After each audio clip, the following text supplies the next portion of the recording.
गर्मी में मुसलसल झुलसने वालों और महंगाई के मारों को 440 वोल्ट का झटका। कराची के शहरियों पर मजीद बिजलियां गिराने का नया प्लान बन गया। तवानाई की कमी और बिजली की तलब और रसद के वाज़े फर्क के बायस कई हफ्तों से शॉर्टफॉल को बर्दाश्त करने वालों का अपना मीटर हो सकता है शॉर्ट। के इलेक्ट्रिक के वाजिबात की अदम अदायगी की पुरानी रविश पर कायम। माहाना फ्यूल एडजस्टमेंट के हीले बहाने भी आवाम को याद हो गए। कराची वालों का बिजली का अगला बिल मजीद तगड़ा करने की तैयारी पकड़ ली।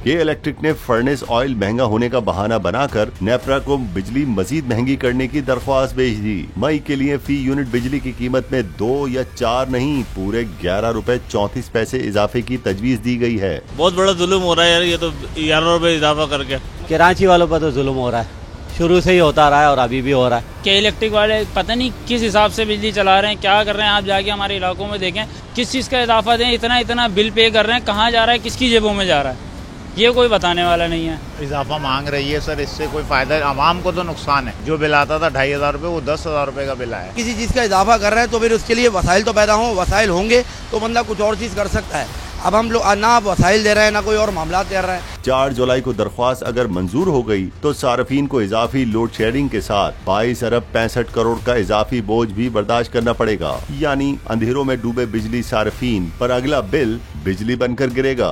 इम्पोर्टेड हुकूमत के वजीर खजाना गुज़िश्ता रोज ECC इजलास में कराची वालों के लिए पहले ही बिजली महंगी करने की खबर सुना चुके हैं। के इलेक्ट्रिक के टैरिफ में 57 पैसे फी यूनिट इजाफे की मंजूरी दी जा चुकी है। सब्सक्राइब करें और बेल दबाएं ताकि कोई खबर रह न जाए।